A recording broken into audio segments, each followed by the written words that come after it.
आज भिवानी ज़िले का दौरा था और जब भी महिला आयोग का इस तरह का दौरा होता है तो उसमें हम ज़्यादातर हियरिंग रखते हैं। जो भी केसेस पेंडिंग होते हैं हमारे पास भी आए होते हैं या यहाँ पर एसएचओज़ विमेन के पास जो पेंडिंग केसेस होते हैं उनको देखते हैं। इसके अतिरिक्त वन स्टॉप सेंटर का दौरा, जैसे अभी हम इस समय वन स्टॉप सेंटर में हैं, कि कितने केसेस आए, कोई प्रॉब्लम तो नहीं है वन स्टॉप सेंटर में, कहीं पर कोई फंडिंग की या कोई इस तरह की बात जो भी उनको अपनी ग्रीवेंस रखनी होती है वो भी। तो ये एक मुख्य रूप से 2 कार्य हमारे रहते हैं। इसके अतिरिक्त यहाँ के एसपी साहब से और डीसीजी से दोनों से मुलाकात करके जो भी इन लोगों की ग्रीवेंस होती है वो बताना और उसको सॉल्व करना, और ज़िले में अपराध का क्या रुख है, उसको कैसे हम काबू करें, ये सारी बातें उनसे चर्चा होती है जो है डिपार्टमेंटल। भिवानी की तो अभी हियरिंग हम करेंगे और 13 केस हैं लगभग आज हमारे पास। प्रयास करेंगे कि सारे के सारे हम सॉल्व करें। यदि कोई सॉल्व नहीं भी होता तो हम उनको 15 दिन में पेंडिंग रख देते हैं ताकि 15 दिन में उसका हल निकाल कर लाएं। और ज़्यादातर हमारे पास केसेस डोमेस्टिक वायलेंस के आते हैं और कभी कभी पति पत्नी के प्रॉपर्टी को लेकर भी उसको स्थान नहीं मिला, इस तरह के भी आते हैं। पर हम प्रयास करते हैं सभी को हम पूर्ण रूप से सॉल्व करें।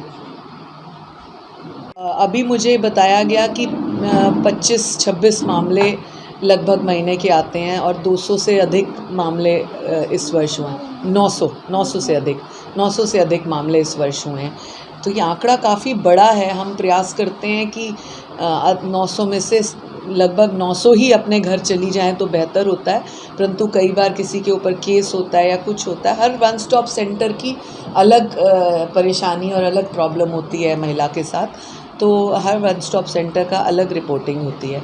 तो इसलिए हम चाहते हैं हर महिला अपने घर वापस सुरक्षित पहुँचे। नाबालिग को भी हम रखते हैं और फिर हाँ, स्पेशल परमिशन होती है उसकी और हम उनको रखते हैं। और फिर यदि 2-3 दिन में उसका सल्यूशन नहीं होता तब उनको हम दूसरे स्थान पर भेजते हैं जहाँ उम्र के हिसाब से हम रखा जाता है। देखिए, वन स्टॉप सेंटर हमारी सरकार जब बनी 2014 में, उसके बाद डिसाइड किए गए, क्योंकि अक्सर देखा जाता था कि कई बार कोई पीड़ित महिला आती है या कोई ऐसी लड़की आती है, दूसरे शहर से किसी को भगा के लाया गया होता है या कोई इस तरह का इंसिडेंट उसके साथ हुआ होता है, या कई बार मेंटली भी उसे पता नहीं लगता वो कहाँ पहुँच गई अननोन तरीके से। तो उन लड़कियों को रात को थाने में नहीं रखा जाता था। ये बहुत प्रॉब्लम आने लगी कि रात को हम लड़की को नहीं रख सकते, तो उस लड़की को या महिला को कहाँ रखा जाए, ये बहुत सोचने का विषय था। इस सोच के साथ वन स्टॉप सेंटर्स बनाए गए पूरे हिंदुस्तान में।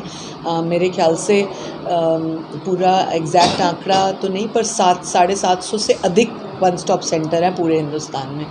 तो ये इसका मुख्य उद्देश्य यही था, जैसे कोई लड़की यहाँ पर रह सके और यहाँ की जो मेन हेड होती है वो भी महिला होती है। ज़्यादातर स्टाफ महिलाओं का होता है और यहाँ पर हम उसे 2 दिन, 3 दिन, 4 दिन तक भी रखते हैं और कई बार कई ऐसे केसेस होते हैं तो इससे अधिक भी रखा जाता है, जब तक उसको हम उसके परिवार तक नहीं पहुँचा देते। यदि उसके ऊपर कोई केस है या किसी ने उसके ऊपर केस किया, वो सारा सल्यूशन पुलिस देखती है।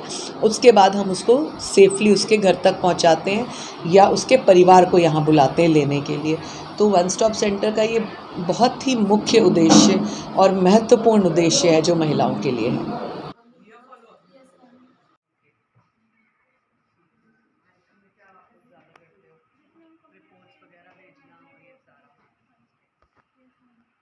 पूजा, पुष्पा, तुम थे मेरे साथ पिछले वाले उनमें, उनसे बेटर है।